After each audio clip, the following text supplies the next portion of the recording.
I know, another 1920s 1 hour dress, but let me show you why. It's because of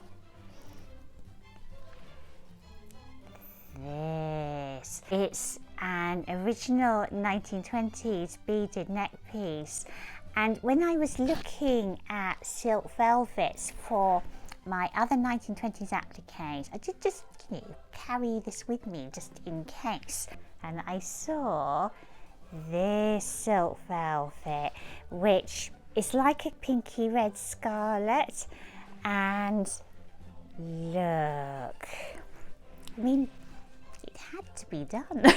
So we're going to whiz through the making, and it won't be long before we cut to the reveal. Well, I hope.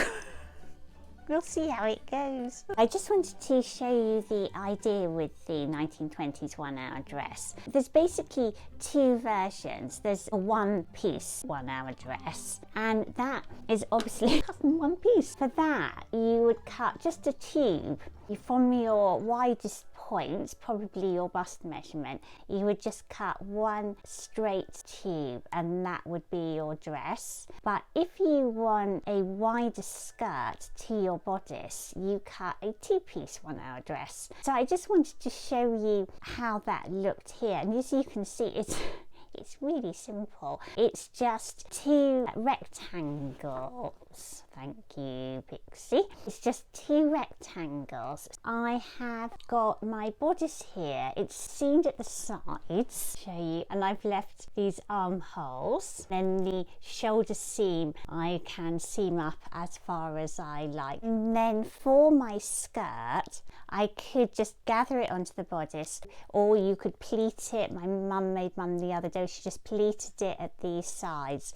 I'm going to do my sharing at the sides like I did for my green dress, and I might try doing some sharing at the shoulders this time too. The bodice is going to have this low V neck with this beautiful neck piece, the reason that I chose this scarlet velvet in the first place. And what I will do is, when I've nearly finished the dress, I'll try it on and pin this neck piece, this beaded collar on, and make sure it's falling exactly the right position, and then I'll cut down into this velvet. I have some ideas on how to use the scraps actually. Then I will just turn the velvet under, and I'm going to do all that in hand stitching, particularly because I want to preserve this collar, this neck piece.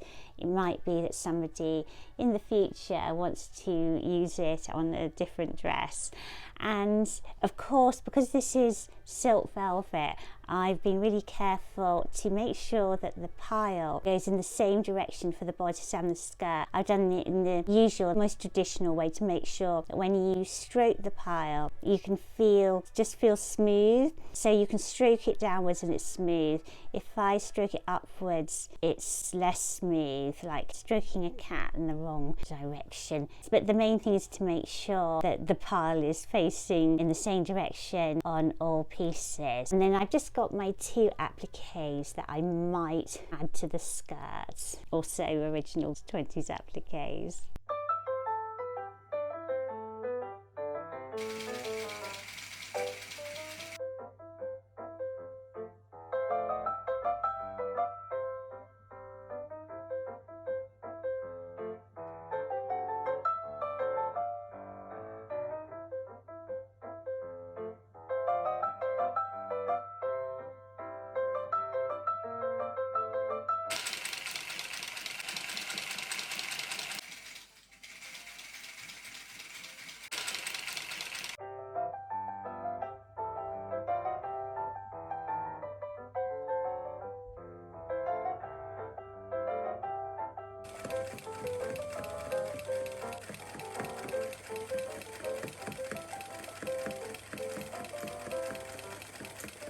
So I've just been pinning the beaded collar onto the dress, and I've realised that it just is never going to be completely symmetrical. I've got the points to meet at the back, and I think it's meant to be a joyous garland of pink and red beaded flowers around your neck. So that's pinned on, and I've tried it on and got it all lying flat. So I'm going to then tack that on, teeny stitches just on the top of the beaded collar and the bottom, just to hold it in place, to make sure that the collar can be removed in the future really easily without damaging it. So it's a beautiful 1920s beaded collar. Life can continue because it is actually perfect undamaged color.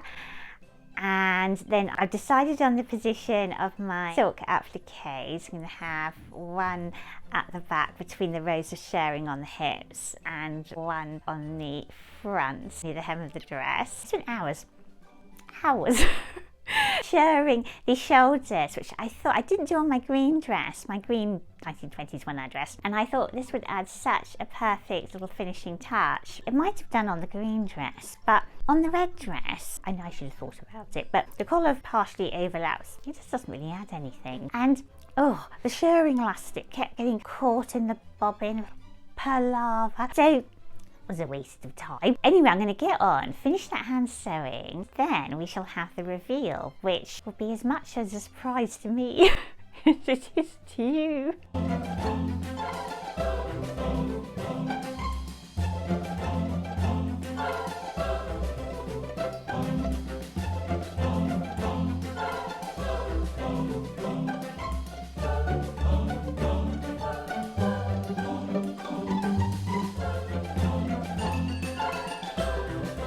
And here is my very scarlet, very silk velvet 1920s one-hour dress. You can see that the beaded collar meets seamlessly at the back. And I also added my embroidered silk peacock applique to the back, just in the centre between the shirring over the hips. And I'm actually wearing a dyed scarlet 1920s ostrich feather around my head. So it is an entirely 1920s appropriate flapper outfit. And of course, this is the most comfortable party dress that you can imagine, because there's nothing tight and there's nothing digging in. It's fitted a little at the hips, just with the shirring, and that holds it in place and gives it that little detail, that little flounce at the hips, which is quite flattering, I think.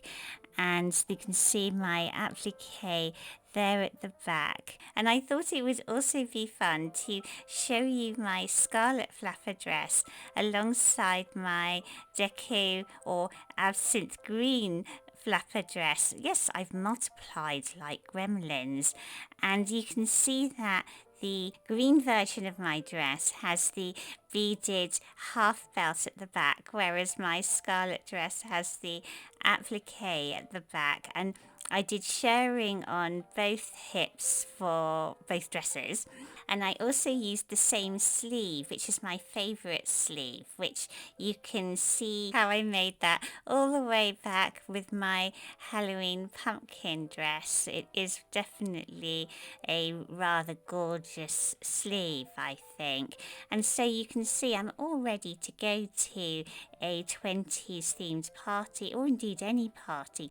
It's a shame I don't actually like going to parties. It's just as well that I have you, isn't it, to show the dresses off that I've made. Otherwise, it would just be the dogs, and they're not a very appreciative audience, really. Thank you so much for watching me, and I hope you like the 1920s one-hour dresses, because I'm sewing another one. It's going to be a very, very, very, very different one, and I'll delay it coming out for a while in case you've had enough.